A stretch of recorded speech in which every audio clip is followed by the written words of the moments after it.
ابراہیم علیہ السلام کی پہلی شادی اپنی چچا زاد حضرت سارہ علیہ السلام سے ہوئی، لیکن وہ ایک عرصے تک اولاد کی نعمت سے محروم رہے۔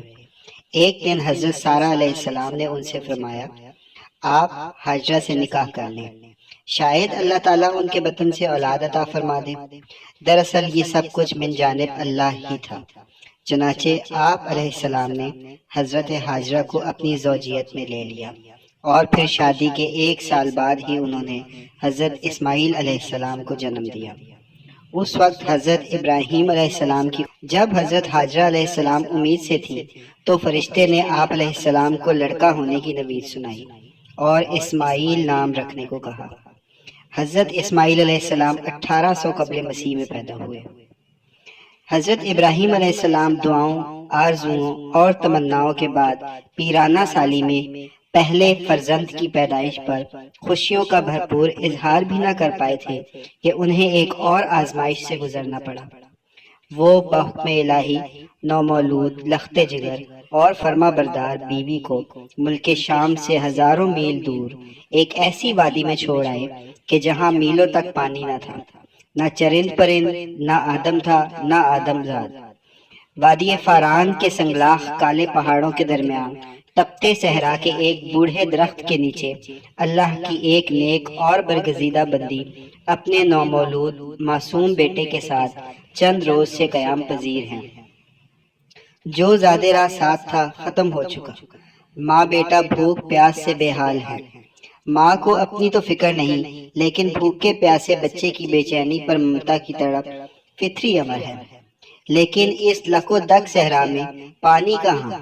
جو لخت جگر کی شدت پیاس میں اضافہ ہو رہا تھا، ممتا کی ماری ماں کی بے قراری بھی بڑھتی جا رہی تھی۔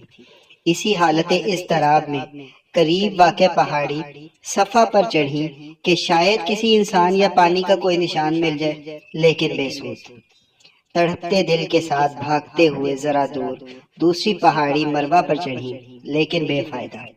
اس طرح دونوں پہاڑوں کے درمیان پانی کی تلاش میں 7 چکر مکمل کر لیے۔ ادھر اللہ جل شانہ نے حضرت جبرائیل علیہ السلام کے ذریعے شیر خوار اسماعیل علیہ السلام کے قدم و تلے دنیا کی سب سے متبرک اور پاکیزہ پانی کا چشمہ جاری کر کے رہتی دنیا تک کے لیے یہ پیغام دے دیا کہ اللہ پر توکل کرنے والے صابر و شاکر بندوں کو ایسی ہی بیش قیمت انعامات سے نوازا جاتا ہے۔ حضرت عبداللہ بن عباس رضی اللہ عنہ سے روایت ہے کہ نبی کریم صلی اللہ علیہ وآلہ وسلم نے فرمایا کہ اللہ پاک حضرت اسماعیل علیہ السلام کی والدہ پر رحمت فرمائے، اگر وہ پانی سے چلو نہ بھرتی اور اس سے رکنے کا نہ کہتی تو وہ ایک بہتا ہوا چشمہ ہوتا۔ آب زمزم غذا بھی ہے اور شفا بھی، دوا بھی ہے اور دعا بھی۔ اللہ تعالیٰ نے نہ صرف ماں بیٹے کے لیے بہترین غذا کا بندوبست کیا، بلکہ تا قیامت مسلمانوں کے لیے فیض یاب ہونے کا وسیلہ بنا دیا۔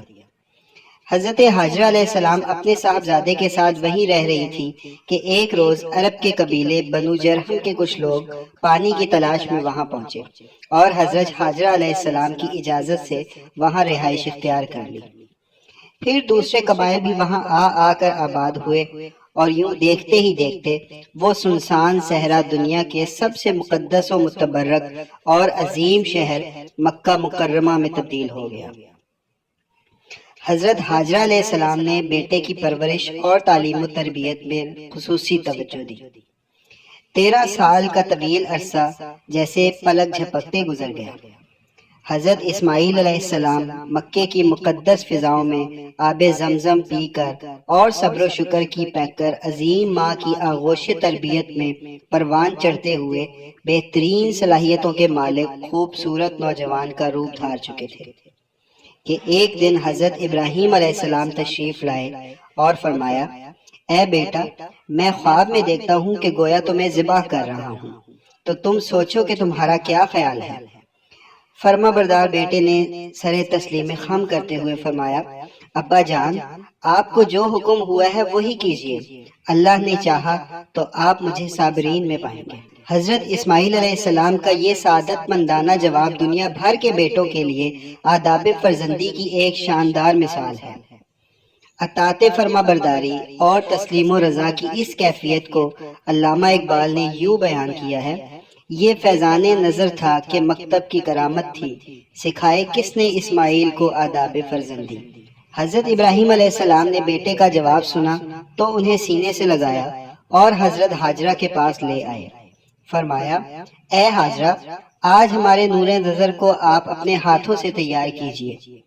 ممتا کے مقدس، شیریں اور انمول جذبوں میں ڈوبی ماں نے اپنے اکلوتے بیٹے کو نئی پوشاک پہنائی، آنکھوں میں سرما، سر میں تیل لگایا اور خوشبو میں رچا بسا کر باپ کے ساتھ باہر جانے کے لیے تیار کر دیا۔ اسی اثناء میں حضرت ابراہیم علیہ السلام بھی ایک تیز دھار چھری کا بندوبست کر چکے تھے۔ پھر بیٹے کو ساتھ لے کر مکے سے باہر منی کی جانب چل دیے۔ شیطان نے باپ بیٹے کے درمیان ہونے والی گفتگو سن لی تھی۔ جب اس نے صبر و استقامت اور اطاعت خداوندی کا یہ روح پرور منظر دیکھا تو مضطرب ہو گیا اور اس نے باپ بیٹے کو اس قربانی سے باز رکھنے کا فیصلہ کر لیا۔ چنانچہ جمرہ عقبہ کے مقام پر راستہ روک کر کھڑا ہو گیا۔ حضرت ابراہیم علیہ السلام کے ساتھ موجود فرشتے نے کہا: یہ شیطان ہے، اسے کنکریاں ماریں۔ حضرت ابراہیم علیہ السلام نے اللہ اکبر کہہ کر اسے 7 کنکریاں ماری، جس سے وہ زمین میں دھنس گیا۔ ابھی آپ علیہ السلام کچھ ہی آگے بڑھتے تھے کہ زمین نے اسے چھوڑ دیا۔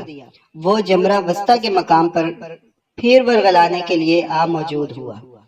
حضرت ابراہیم علیہ السلام نے دوبارہ کنکریاں ماری، وہ پھر زمین میں دھنسا، لیکن آپ علیہ السلام کچھ ہی آگے بڑھے تھے کہ وہ جمرہ اولا کے مقام پر پھر موجود تھا۔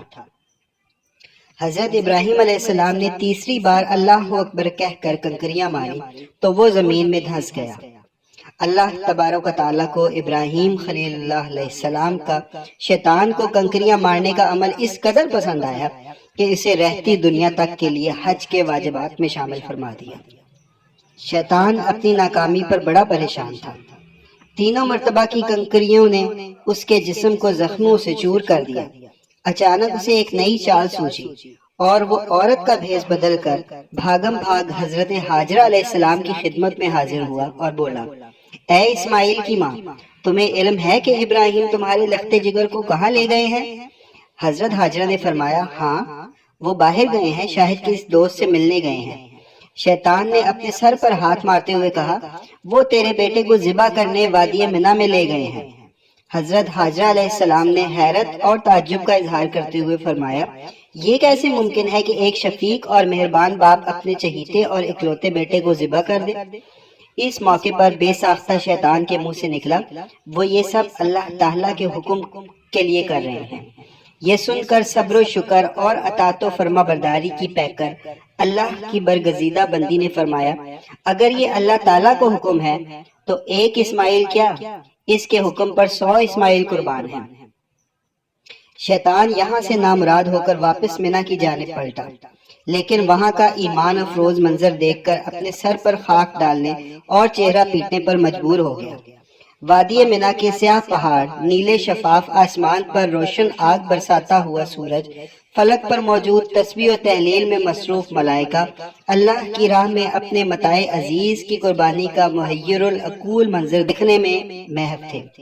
مکے سے آنے والی گرم ہوائیں بھی منی کی فضاؤں میں موجود عبادت و اطاعت، تسلیم و رضا اور صبر و شکر کی اس عظیم داستان رقم ہوتے دیکھ رہی تھی۔ باپ بیٹے کی اس عظیم قربانی پر قدرت خداوندی جوش میں آئی اور اللہ جل شانہ کے حکم سے حضرت جبرائیل علیہ السلام جنت کے باغات میں پلے سفید رنگ کے خوبصورت مینڈے کو لے کر حاضر ہوئے۔ ابراہیم خلیل اللہ نے ذبح سے فارغ ہو کر آنکھوں سے پٹی ہٹائی تو حیرت زدہ ہو گئے۔ بیٹے کی جگہ ایک حسین مینڈا ذبح ہوا پڑا تھا، جبکہ اسماعیل علیہ السلام قریب کھڑے مسکرا رہے تھے۔ اسی اثناء میں غیب سے آواز آئی: اے ابراہیم، تم نے اپنا خواب سچا کر دکھایا، بے شک ہم نیکی کرنے والوں کو ایسا ہی بدلہ دیا کرتے ہیں۔